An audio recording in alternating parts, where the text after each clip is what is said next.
Leo para ustedes la palabra del Señor. Colosenses 2:8. Mirad que nadie os engañe por medio de filosofías y huecas sutilezas, según las tradiciones de los hombres, conforme a los rudimentos del mundo y no según Cristo. Porque en él habita corporalmente toda la plenitud de la deidad. Y vosotros estáis completos en él, que es la cabeza de todo principado y potestad. Oremos. Gracias te damos, Dios bueno, una vez más, por estar aquí y por poder abrir tu palabra. Concédenos entendimiento, danos sabiduría, que tu palabra pueda ser expresada con claridad y con denuedo, que tú obres en la mente, en la conciencia, en los corazones de todos los que aquí oyen, que traigas tu mensaje a cada uno. En particular, tú conoces las necesidades de cada corazón. Danos, Señor, tu palabra, que no haya impedimento y que tu Santo Espíritu obre para gloria de tu nombre. Lo pedimos en Cristo Jesús. Amén. Pueden tomar asiento.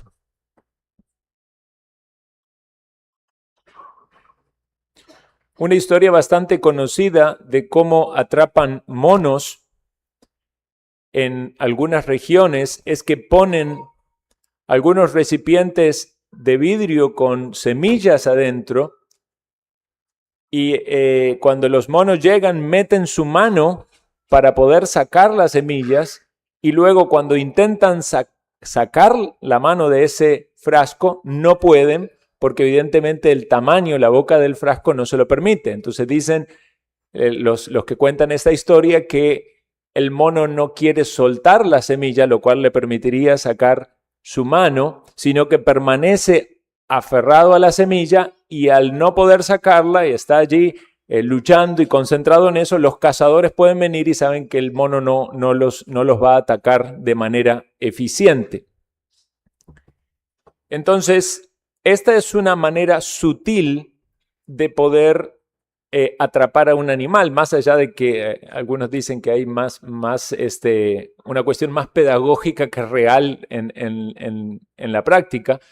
Pero hay otra historia que oí que sí es real, la cual se practica en algunos de estos países donde hay elefantes. Vieron que a veces los elefantes lo utilizan para cuestiones de turismo, la gente se sube y andan en los elefantes por un tiempo. Bueno, dicen que cuando los elefantes son pequeños, los amarran con unas cuerdas y entonces llega el punto de que lucha y lucha para querer salir y evidentemente, aunque es un elefante y tiene mucha fuerza, pero son pequeños, entonces todavía las cuerdas son suficientes para sujetarlos. Esto lo hacen con una práctica reiterativa y luego cuando el elefante es grande, aun cuando tuviera la fuerza suficiente para romper esas cuerdas, ya no lo hace porque su mente fue acostumbrada desde el momento en que era pequeño a que no podía liberarse. Entonces, arrojo estas dos ilustraciones a modo introductorio, pensando, una es en cómo pueden atrapar o cautivar a ciertos animales, pero la otra es cómo pueden mantenerlos dominados por una limitación, ¿verdad?, impuesta. Esto tiene referencia también al mundo espiritual. Y lo que vamos a ver en estos versículos, en el tiempo que el Señor nos concede, es que el apóstol Pablo, cuando le escribe a la iglesia en Colosas, sabe que hay algunos peligros con doctrinas que son equivocadas o enseñanzas heréticas. Ahora empezamos el estudio de esta epístola y como ustedes recordarán, lo vamos viendo versículo por versículo. Hay un énfasis muy grande del apóstol Pablo en el gozo que siente por los hermanos, en las oraciones que hacen por ellos, en saber de que ellos están están bien, están creciendo, están aferrados, arraigados en la fe. Pero una responsabilidad muy grande que tiene como maestro, como pastor, evidentemente él era el apóstol, pero es una responsabilidad pastoral, es cuidar a las ovejas de los lobos o cuidar al rebaño de las falsas enseñanzas. Y eso es algo sumamente importante. Y qué mejor que estar instruidos en la verdad para poder diferenciar la verdad del error. Necesitamos conocer de la verdad. Ciertamente hay algunos errores que son necesarios marcar. Es necesario expresar por qué no creemos ciertas cosas.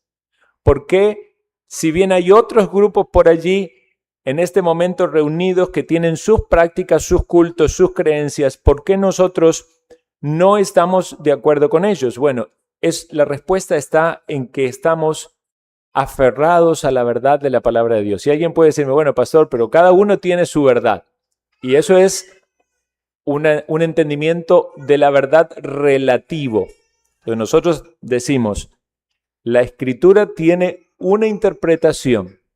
Debemos asegurarnos por entenderla e interpretarla de manera correcta.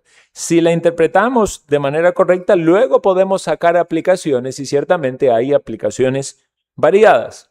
Pero si la entendemos correctamente, vamos a ser librados del error.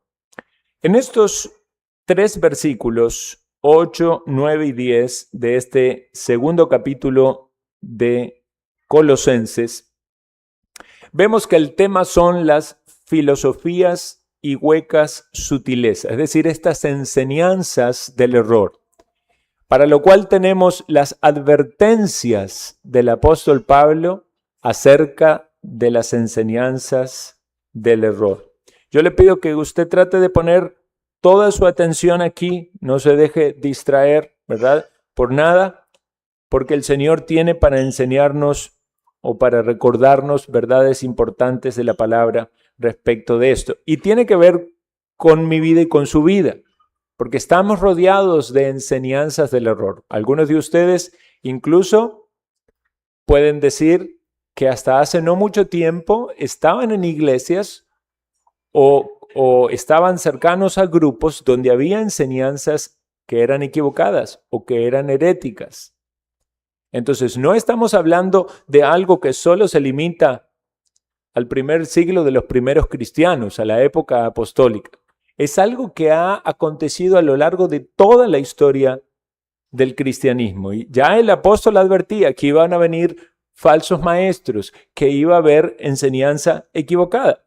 Bueno, aquí lo vemos, ya en el versículo 4 le dice, y esto os digo para que nadie os engañe con palabras persuasivas.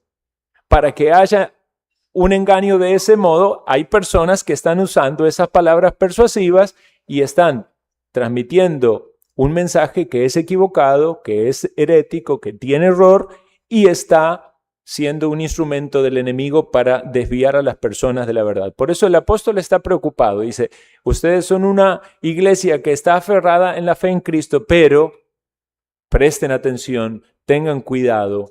Estas son las advertencias acerca del error.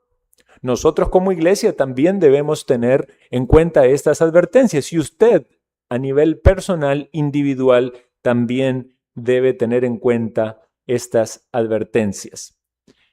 El primer punto es entonces la cautividad de la falsa doctrina. Yo les contaba la ilustración de los animales cautivos, porque precisamente esta primera frase dice, mirad que nadie os engañe. La versión de la Sociedad Bíblica Trinitaria y otras versiones también, versión de las Américas, traducen, mirad que nadie os haga cautivos. Esa es quizás la traducción más literal, más apropiada. Es decir, si alguien lo hace cautivo por medio de estas enseñanzas, que son descritas aquí como filosofías y huecas sutilezas, es como si se los llevaran como un botín, es decir, los cautivaron, como en la antigüedad cuando un ejército iba y cautivaba una ciudad y se llevaba su botín, no solo las cosas materiales, sino también a las personas.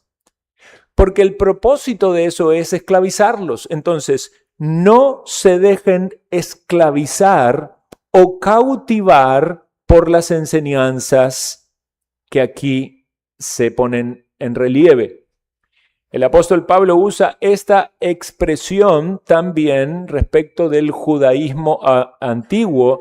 Lo leemos en otras cartas, quizás cuando lo estamos leyendo no ponemos tanto cuidado porque no entendemos esas expresiones, pero a la iglesia en Corinto le dice, pues os toleráis si alguno os esclaviza, si alguno os devora, si alguno toma lo vuestro. Cuando leemos ese pasaje no estamos quizás conscientes del todo de que se refiere a esto.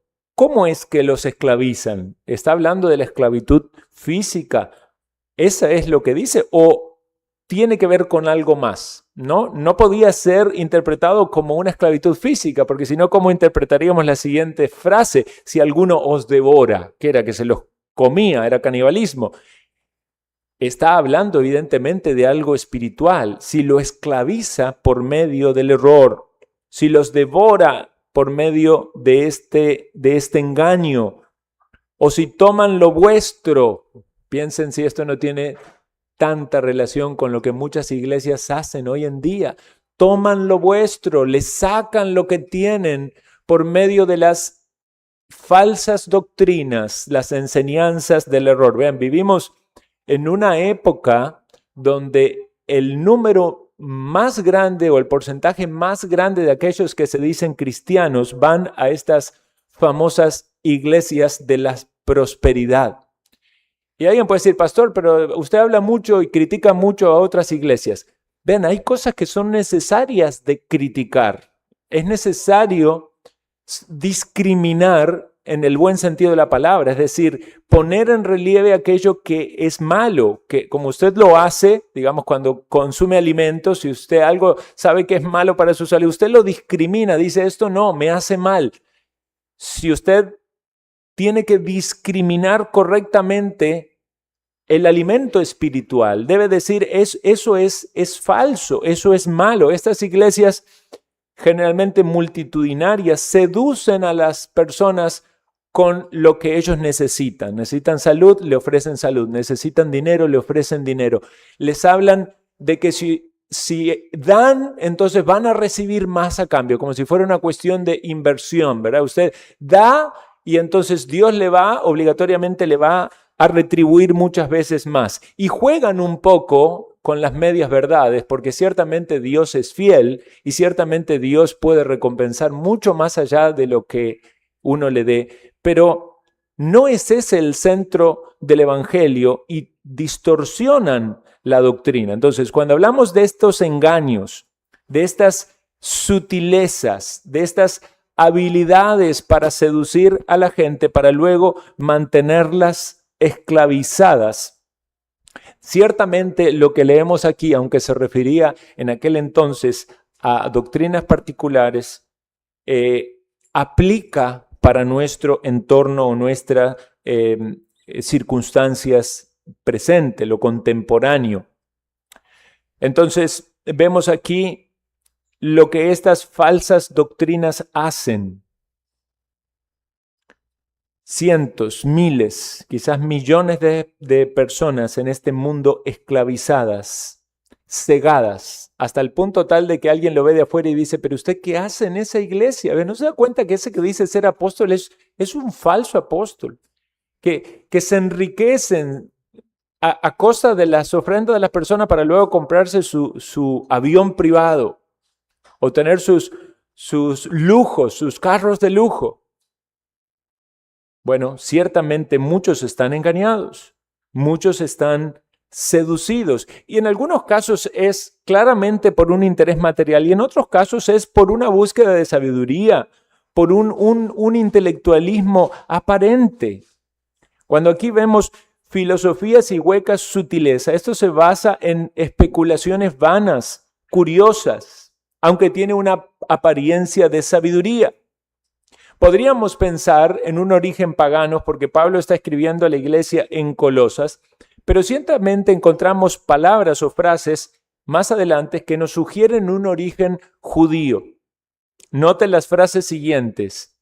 Dice, tradiciones de los hombres y los rudimentos del mundo. Ahora debemos advertir que no todas las tradiciones de los hombres son malas en sí mismas. Especialmente hay tradiciones que brotan de la misma escritura. Alguien podría decir, bueno, los judíos tenían sus tradiciones. Por ejemplo, la fiesta de Purim es una fiesta que los judíos tenían tradicionalmente, donde se alegraban, se enviaban comidas, porciones. Pero esto tuvo su origen en la liberación de los judíos en el tiempo de Mardoqueo. Y si bien no fue un mandato de Dios, celebren esa fiesta, esta no era una tradición mala, porque estaban de algún modo festejando o recordando la providencia de Dios y cómo Dios le libró. Pero si nos metemos un poco más en el judaísmo, sí encontramos muchas otras tradiciones que en algún momento llegaron a chocar con los mismos mandamientos de Dios. Vean, los judíos tenían no solamente la Torá o la ley de Dios, sino que también tenían tradiciones orales. Estas tradiciones orales, en el paso del tiempo, fueron registradas y condensadas, ¿verdad? Escritas. Se llamó la Mishnah, posteriormente el Talmud. Estamos hablando del siglo III después de Cristo, el Talmud es posterior a eso. Pero quisiera mencionar algunos ejemplos bíblicos, incluso después otros que aparecen registrados en esos libros, para que noten cómo las tradiciones en algún momento pueden oponerse o separarse de lo que realmente Dios quiere en su palabra. Por ejemplo, ejemplos bíblicos. Los judíos practicaban el lavado de manos. Eso partía de algo que la ley mandaba a quienes, a los sacerdotes. Los sacerdotes antes de realizar los sacrificios se lavaban las manos y esto tenía que ver con pureza ceremonial. ¿Qué hicieron los judíos? Los fariseos y todos los guardas de la ley empezaron a practicar el lavado de manos ellos. Dijeron, no solo los sacerdotes, nosotros también. Entonces, si ellos no se lavaban las manos, no se refiere al lavado de las manos por higiene, ¿verdad? Porque Jesús también se lavaba las manos. El mismo texto lo dice, que Jesús hablaba estas cosas mientras él se lavaba las manos. Pero se refiere a ese lavamiento ceremonial que implicaba, ¿verdad? No solo el lavado de manos, sino ciertas otras acciones. Entonces, dice que si ellos no hacían eso, no comían. Bueno, Jesús entonces les dice que lo que contamina al hombre no es lo que entra por la boca y va a la letrina, sino lo que sale del corazón.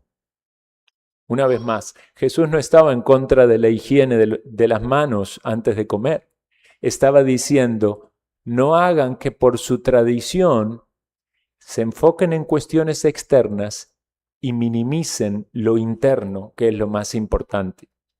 No es algo exterior lo que los va a mantener puros ceremonialmente, sino entiendan de dónde sale la corrupción humana.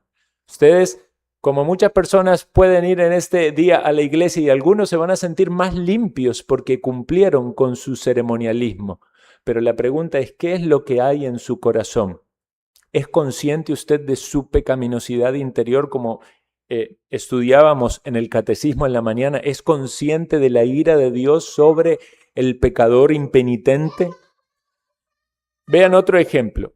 Otro ejemplo es cuando Jesús menciona la declaración del corbán. Algunos van leyendo su Biblia, ¿verdad? Y encuentran esa palabra que dice corbán.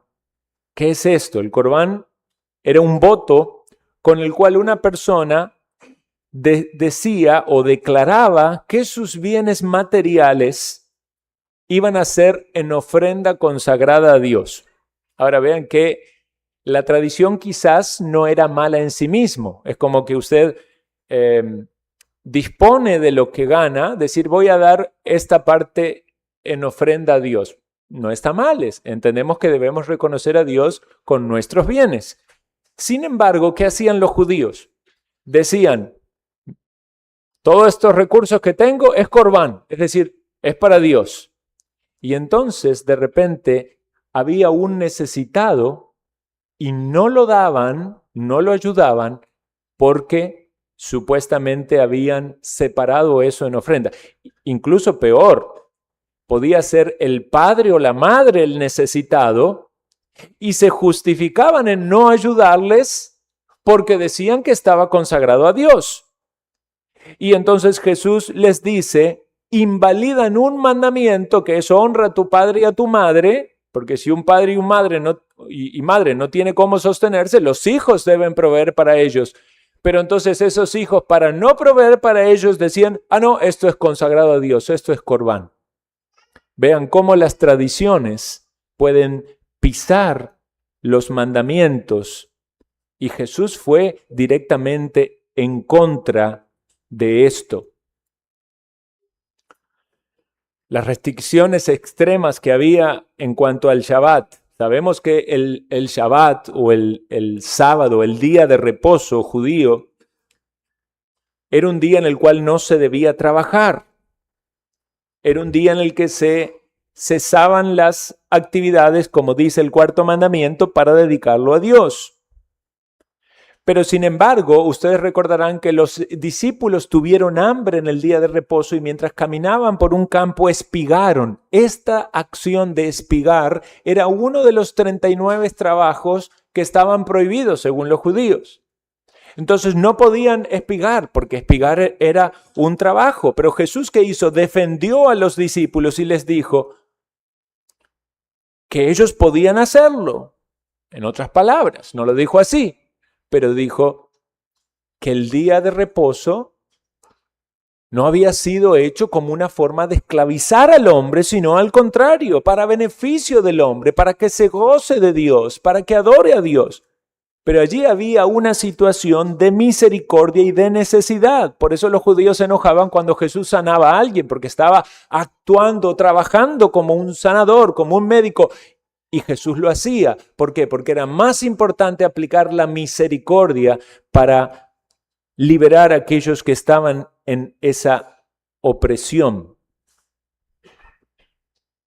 Entonces, quiero decir, las tradiciones de los hombres son buenas en tanto son consecuentes con los mandamientos de Dios, pero en el momento en que se oponen a los mandamientos de Dios o hacen que los mandamientos de Dios no sean observados, se transforman en algo peligroso. Aquí aparece el legalismo y aquí aparecen cosas que nos separan de Cristo, como lo vemos en el caso de muchas de las cosas que hacían los fariseos. Vean qué interesante, estos 39 trabajos prohibidos, conocido como los 39 mejalot, la gente esta que los judíos, ¿verdad? O ahora hay una corriente también dentro del cristianismo que apunta mucho a los judíos y utilizan muchas de estas palabras judías en su liturgia. Si usted busca entre esos trabajos que no se pueden hacer, es interesante, ¿verdad? Pero, por ejemplo, dice cosas como lo siguiente, que si usted amarra los cordones del zapato, ¿verdad? O de la tenis, usted puede hacer el nudo y luego hacerle el moño, como hacemos, ¿verdad? Pero si hace un nudo más, no, ese ya está prohibido, ese ya es pecado. Ahí ya está quebrantando el día de reposo. Otro ejemplo, si usted va caminando por la calle, hay ciertas medidas de lo que puede caminar, ¿verdad? No se puede ir largas distancias y hay muchas reglas de dónde va. Si va de una casa a una casa, si de una casa a un comercio ya, o a un dominio público, ya es diferente. Pero, por ejemplo, si usted va caminando y se da cuenta que tiene algo en el bolsillo, tiene que sacarlo y arrojarlo porque está llevando una carga. Entonces, no lleve el celular ni la billetera porque si no lo tiene que tirar en la calle. Si usted se pone a leer, es interesante, léalo si es curioso. Pero va a llegar a esta conclusión.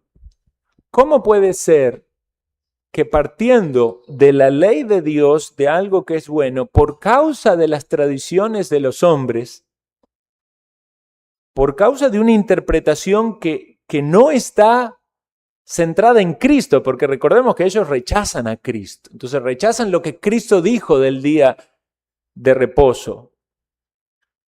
Rechazan al Señor del día de reposo. Pero entonces llegan a cosas que son totalmente esclavizantes. Totalmente esclavizantes. Y nosotros estamos mencionando aquí cuestiones propias de la tradición judía, pero ustedes saben que hay muchas ramificaciones, hay algo que aparece después en el judaísmo que se llama como la cábala. ¿Escucharon hablar de la cábala? Eso ya es una mezcla de tradición mística más esotérica del judaísmo. Y su objetivo principal, según ellos, es desdeñar el significado, o sea, desentrañar, encontrar el significado oculto que hay en la Torá, comprender los misterios de la creación, llegar a las profundidades secretas del universo y del alma. Entonces ya al decir eso, ya a usted le tiene que sonar raro. El apóstol Pablo evidentemente no se refiere a esto de la cábala, porque esto es mucho posterior. Alguien podría decir que es anacrónico lo que digo. Sin embargo, muchos estudiosos han encontrado cierta similitud entre lo que pasa aquí en Colosas con algunas de las propuestas de la cábala, o lo que posteriormente fue conocido como la cábala. Notemos que hay una advertencia contra el misticismo esotérico. Esto de hecho era conocido como la herejía de colosense. ¿Cuál era la herejía colosense? Era una mezcla de misticismo judío con filosofía pagana y con gnosticismo. Por eso ellos hablan de los ángeles, de la adoración a los ángeles, o de la búsqueda de visiones, o tener el acceso al conocimiento secreto por medio de algunas personas que son los que están más avanzados para poder llegar a Dios. Vean, estas cosas que yo estoy mencionando incluso se dan en iglesias que se dicen cristianas, donde es necesario la revelación del tal apóstol o el tal profeta. Ellos son los que tienen un acceso más cercano a Dios y a las profundidades de la Escritura, y las personas tienen que estar bajo su cobertura porque no pueden vivir sin eso y no pueden ser guiados sin eso. ¿Sabe lo que estamos hablando? De personas que están esclavizadas, personas que fueron atrapados por filosofías y huecas sutilezas. Y ciertamente es mezcla de paganismo con verdad o con ideas o terminología que brota de la palabra de Dios.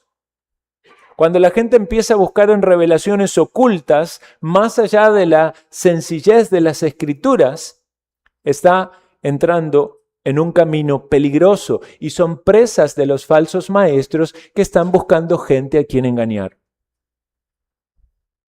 Vean, las tradiciones de los hombres.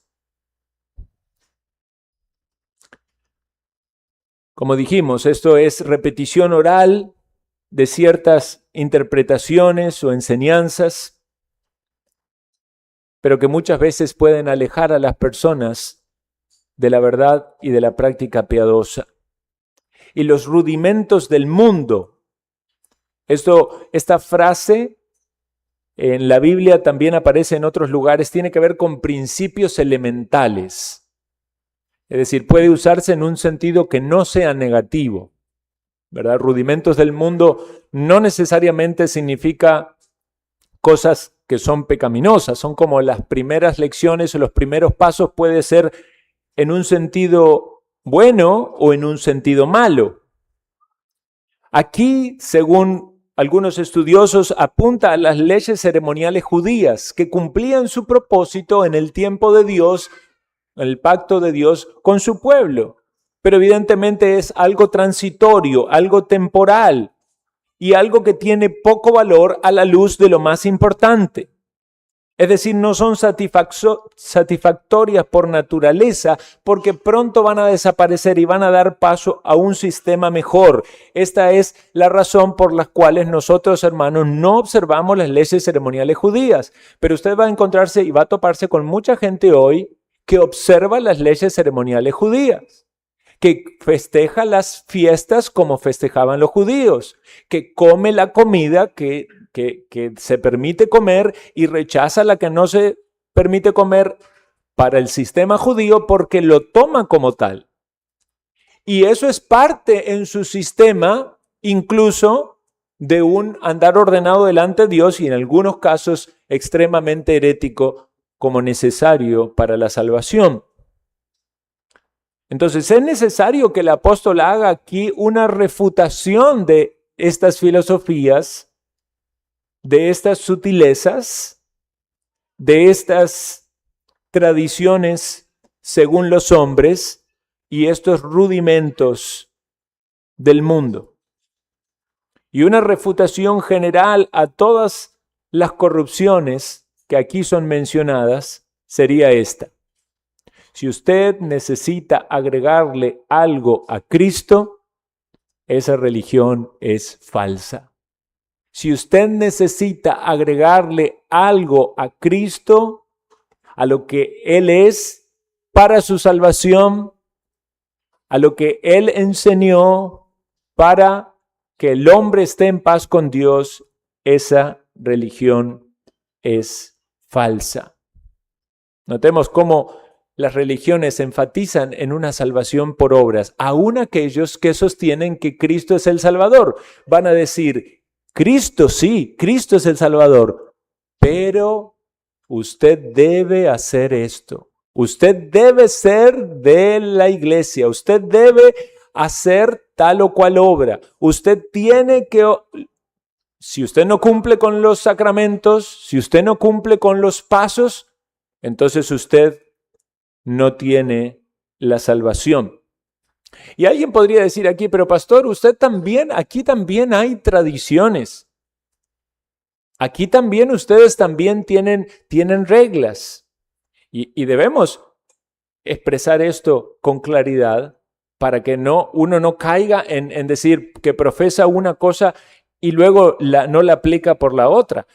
Todas las prácticas que una iglesia debe tener y debe vivirlas con una limpia conciencia, tienen que estar fundamentadas bíblicamente. Y muchas veces se puede acusar de tradiciones de los hombres o de falsas prácticas, cuando en realidad lo que debemos buscar es si tienen un sustento bíblico escritural. Por ejemplo, algunos acusan a una iglesia de que porque hay un sistema de membresía, entonces tienen tradiciones de los hombres. Pero yo y muchos aquí entendemos que no es una tradición de los hombres. La Escritura habla claramente del compromiso de aquellos que siguen a Dios en un grupo de iglesia local, que son pastoreados, que son claramente identificados como discípulos y que rinden cuenta los unos a los otros. Entonces debemos también ser consistentes y estar preparados para decir, ¿por qué no defendemos tradiciones simplemente por tradiciones? Aunque hay tradiciones que no están mal. Puedo decirle una. ¿Dónde dice en la Biblia que tenemos que reunirnos los miércoles para orar? No lo dice, ¿verdad? Sin embargo, defendemos esa tradición. ¿Por qué? Porque históricamente la iglesia del Señor se ha reunido para orar. ¿Sería pecado si no lo hacemos? No. ¿Es mejor que lo hagamos? Sí. ¿No sería mejor que nos reunamos 2 veces a la semana para orar? Sí. ¿Y 3? Sí. ¿Y 4? Sí. ¿Podríamos hacerlo? Sí. Evidentemente, cada iglesia local busca un equilibrio entre las posibilidades que los hermanos tienen con una práctica consistente, pero queremos aferrarnos a ciertas tradiciones que pueden ser para nuestro bien espiritual. La escuela dominical. ¿Qué es la escuela dominical? Es una tradición en la que se le enseñaba a los niños, originalmente se les evangelizaba. Pero las iglesias han seguido por esta tradición, no solo para evangelizarlos, sino también que se fue modificando en el templo para instruirlos. Y esto también se ha hecho con los adultos para guiarlos a un mayor conocimiento. Y no está mal, pero son tradiciones basadas en los principios de la palabra de Dios y nunca deben ir en contra de la palabra de Dios. Entonces, advirtamos estas diferencias y sepamos cómo responder acerca de nuestra práctica. Pero notemos entonces que cuando el apóstol dice, vean, hermanos, tengan cuidado, hay filosofías y huecas sutilezas, tradiciones de los hombres, los quieren atrapar, los quieren llevar cautivos. Pero hay una verdad que es la respuesta, el contraste con esos engaños. Y usted tiene que afirmarse en esta verdad para no ser engañado. Versículo 9. Porque en él habita corporalmente toda la plenitud de la deidad. La frase anterior es que los que van cautivos por esas falsas enseñanzas no se dejan guiar por Cristo. Por eso dice, y no según Cristo. Es decir, que hay un contraste. Las enseñanzas, por un lado, falsas, y Cristo por el otro. Si el apóstol está hablando de Cristo y exaltando su encarnación, porque habita corporalmente, y luego su divinidad, porque habita en Cristo, en Jesucristo, la plenitud de la deidad, significa que esa es la doctrina que va a atacar el error y la herejía que estos falsos maestros están promulgando. Entonces, notemos cómo Cristo contrasta a esta filosofía, a estas tradiciones de los hombres y rudimentos del mundo. Plena morada de la divinidad en Cristo, su autoridad sobre todos los seres creados. Y posteriormente, más adelante en la lectura de esta carta vamos a ver nuestra circuncisión espiritual en él. Es algo que meditaremos en el próximo sermón.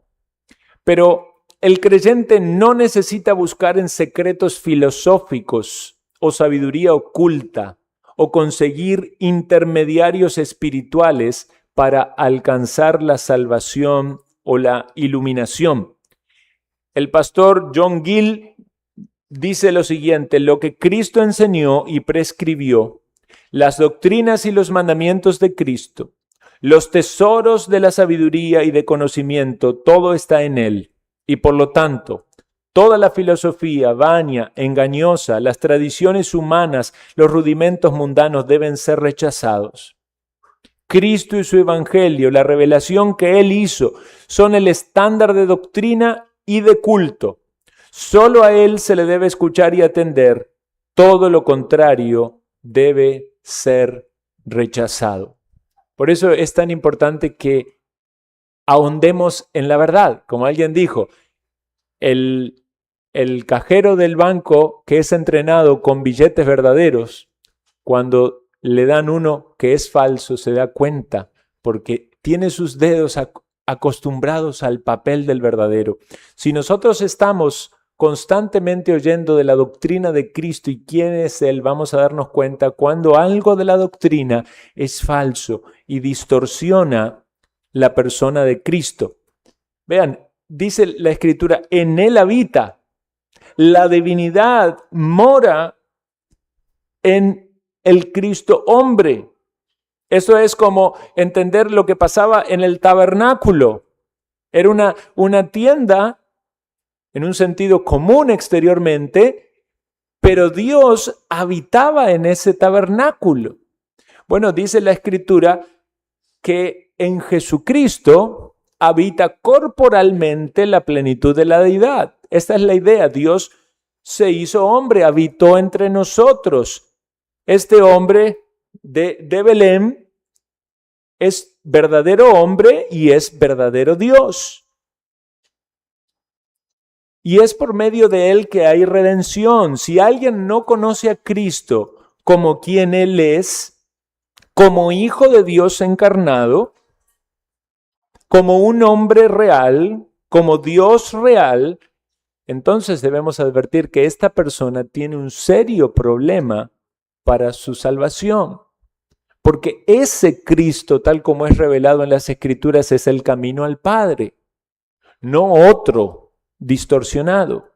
Esto es algo que pasa con algunos grupos que rechazan la divinidad de Cristo, como es el caso de los testigos de Jehová.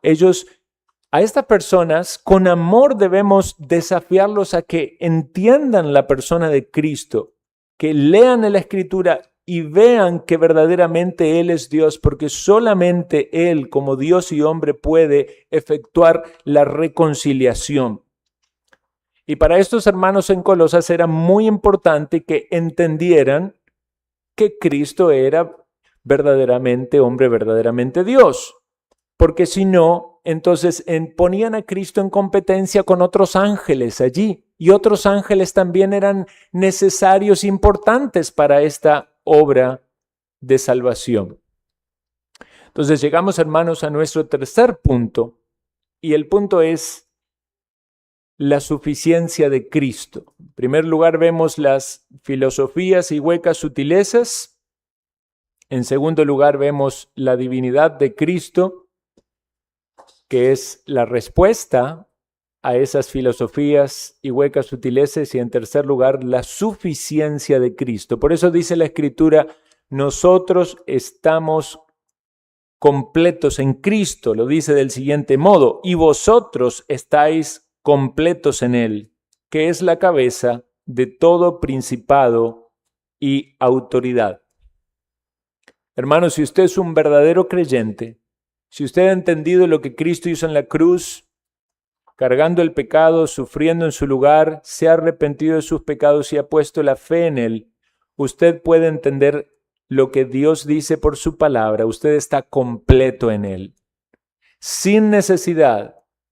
Para la salvación no necesita nada más porque Cristo la logró para usted. No es necesario una filosofía ni tradiciones. Todo lo necesario para asegurar nuestra salvación se encuentra en Cristo y Él lo logró. Y todo lo necesario para nuestra santificación y glorificación está directamente vinculado a lo que Cristo hizo. Evidentemente hay una responsabilidad de nuestra parte, pero también ese tesoro brota de Cristo, que es la fuente.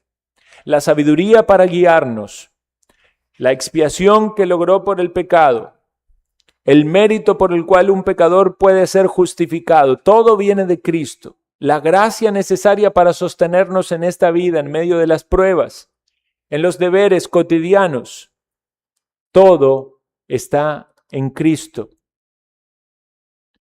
Por eso los hermanos de Colosas debían saber por qué estamos tan interesados en escuchar este nuevo filósofo que viene. ¿Por qué vamos a poner tantas expectativas en esta nueva sabiduría que alguien pretende decirnos como si fuera algo secreto? Ya lo tenemos, ya tenemos a Cristo. Y esto no es una excusa para no seguir siendo instruidos. Es asentar la base de la doctrina cristiana para nuestra instrucción y santificación. Cristo es suficiente. Algunas personas se sienten incapaces de alcanzar la salvación aun cuando dicen que son cristianos. Esto pasa mucho cuando uno sale a evangelizar.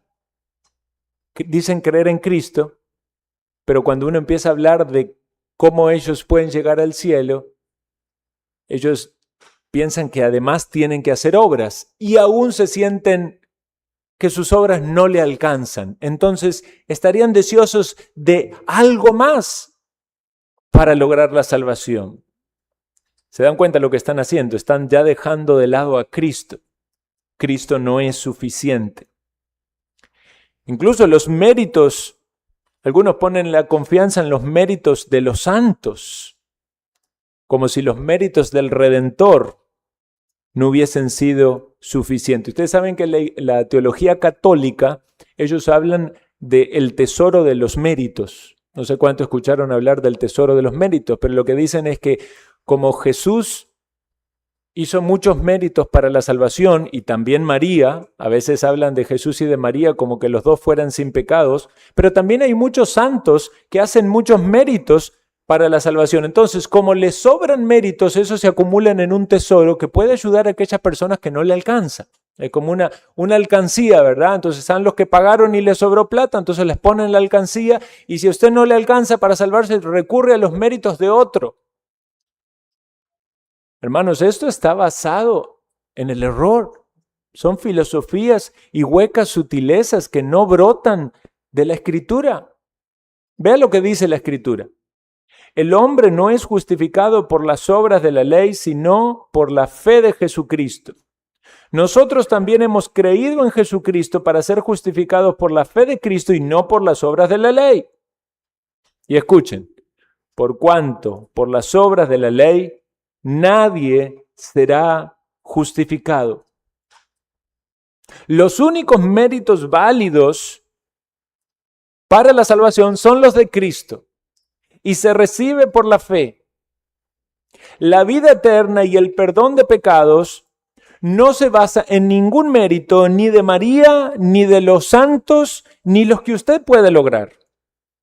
Es solo por Jesucristo. Vea qué triste, hermano, que las personas estén esclavizadas, cautivas de esas ideas, de esas creencias.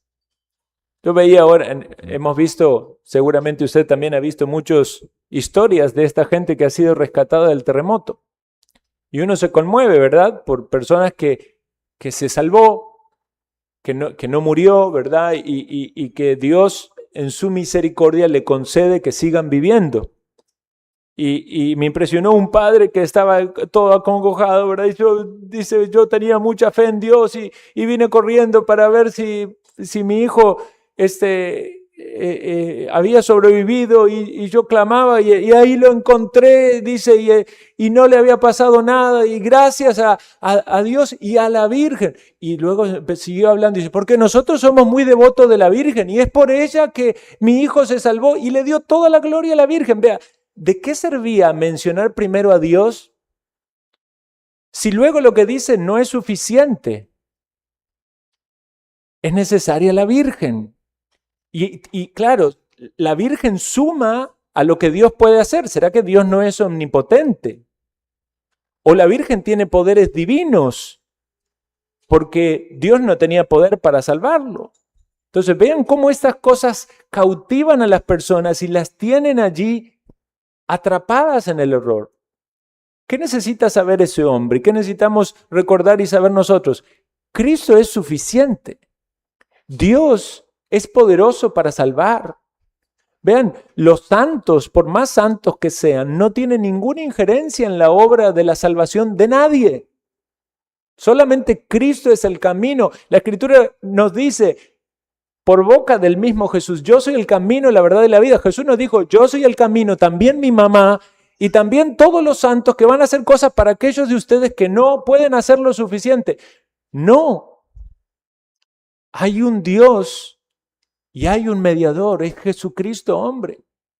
Y debemos confiar en Él y debemos ver que solamente por Él podemos llegar a Dios. Quizás algunas personas todavía no llegan a la salvación a pesar de que han escuchado tantas veces la palabra, porque de algún modo siguen colgados en su fe alguna falsa herejía, algún santo, alguna tradición de hombres, alguna religión que lo tiene atrapado, como el mono con la mano dentro de la semilla, o como el elefante pensando que no puede liberarse, porque le han puesto estos lazos de engaños, lazos de sutilezas, de los cuales deberían ser liberados y pueden ser liberados por el poder de Cristo, porque Cristo vino a liberar. Entonces, aún las personas que estén en esas religiones o en esas iglesias pueden ser liberados. Hay personas que salieron del error del catolicismo romano y están aquí. Hay personas que salieron de esas iglesias de la prosperidad porque se dieron cuenta que había engaño, que había error, que había malicia. Hay personas que pueden salir de sectas y venir a Cristo, como hay personas que dejaron los ídolos para entregarse al Dios vivo y verdadero. Como iglesia de Cristo, entonces les decimos a esas personas, vengan a Cristo, hay esperanza, entréguense a Él, pero créanlo como es, suficiente. No es Cristo más mis obras, Cristo más mi religión, Cristo más. No, es suficiente, es Cristo. Y en Cristo hay salvación. Por eso dice la Escritura, y vosotros estáis completos en Él. Hermanos, estamos completos o perfectos en Cristo, lo cual no significa que somos perfectos en este momento como si Dios nos transfundiera una perfección, ¿verdad? No somos perfectos, vemos nuestros pecados día a día, pero volvemos a la fuente de la perfección, a Cristo en arrepentimiento y fe. Volvemos a Cristo, quien es aquel que puede darnos lo que necesitamos, el perdón, el consuelo, la fortaleza, la guía. Volvemos a Él porque en Él tenemos todo lo que necesitamos. El apóstol Pablo decía, todo lo puedo en Cristo que me fortalece. Y lo decía quizás en una absoluta debilidad humana, pero en una confianza de que en Él están todos los recursos necesarios para vivir el día a día. Y noten qué importante era esto para la iglesia en Colosas, que Pablo vuelve a repetir un concepto que antes había dicho, que Cristo es la cabeza. ¿Recuerdan? Antes lo dijo que era cabeza de la iglesia. Ahora dice que Cristo es cabeza de todo principado y potestad. ¿Qué es lo que quiere el apóstol que quede claro? Que Él está encima, que es autoridad sobre todo principado y potestad. No es un ángel más, no es un semidios o un Dios de menor tamaño. Él es Dios y Él está encima de todos. Nadie hay superior a Él.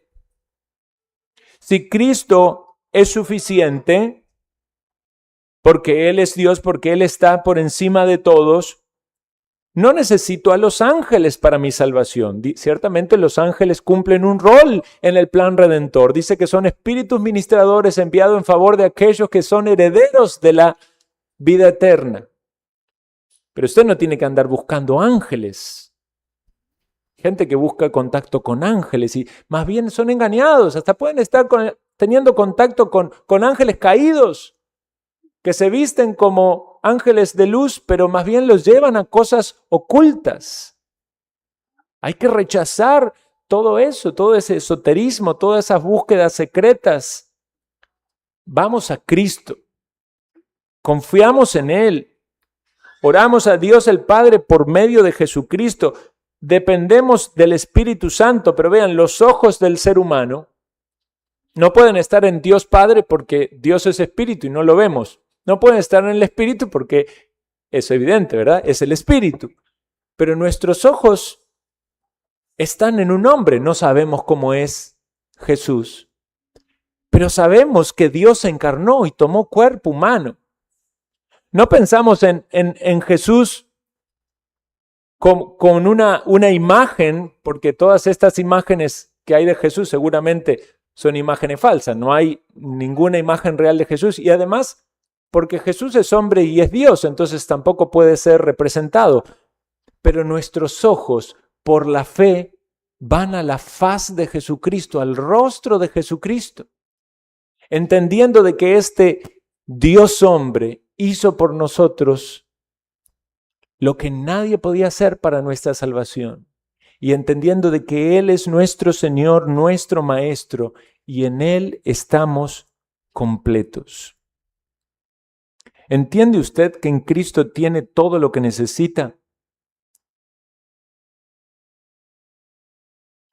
En Cristo haya la justificación perfecta, el perdón de sus pecados, la fuente de toda bendición espiritual, la gracia suficiente para cada circunstancia en la vida, la fortaleza necesaria.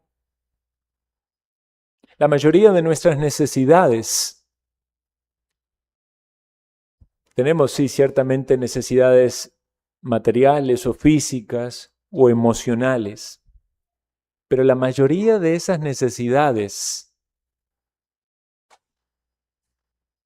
tienen una provisión inherente primero en Cristo. Cualquier necesidad que usted tenga, entienda eso, lo que primero necesita es a Cristo. Y aún Cristo se encargará de otras de sus necesidades. No es que Jesús solo va a proveer para lo espiritual y usted arréglese con los demás. No. ¿Tiene necesidad de abrigo y de alimento? La Escritura dice, buscad el reino de Dios y su justicia, y todas las demás cosas serán añadidas. ¿Tiene necesidad anímica o afectiva? Vaya a Cristo. Él es el médico del alma. Y sí, ciertamente, Dios proveerá para sus necesidades emocionales o afectivas. Pero entienda, Cristo es suficiente. No necesita buscar en otro lugar. Lo tiene en la Escritura, es predicado en la iglesia y si usted lo ha creído, lo puede tener también en su ser, en su corazón. Pablo decía que él anhelaba ser hallado en él, no teniendo su propia justicia, sino la que es por la fe de Cristo. Hermanos, seamos librados de los engaños del error. Somos advertidos por la palabra de filosofías engañosas, de tradiciones del mundo, de rudimentos del mundo. Veamos que nada de eso va a suplir lo que solamente puede ser suplido en Cristo. Por eso, acérquese a Cristo por la fe y viva según lo que le dice Él en su palabra. Vosotros estáis completos en Él. Quizás Dios quiere usarle también como un instrumento para advertir a otros en su alrededor. Piense cuántos hay en este mundo esclavizados por estos engaños. Doctrinas, enseñanzas, religiones que solamente hacen tenerlos cautivos. Muéstreles que hay esperanza si van a Cristo, que hay esperanza en Dios. Oremos.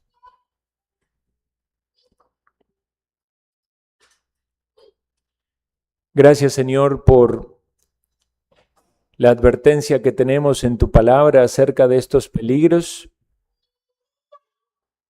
Pero ayúdanos, Señor, a recordar que en Cristo estamos completos. En tu Hijo amado, oh Padre, a quien tú enviaste para nuestra salvación, en Él habita corporalmente la plenitud de la deidad. Toda la gloria y la honra sea para ti, nuestro buen Dios, por Jesucristo nuestro Salvador.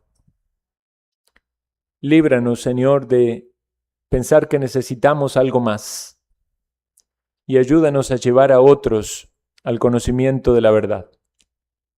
Lo pedimos en el nombre de Jesús. Amén.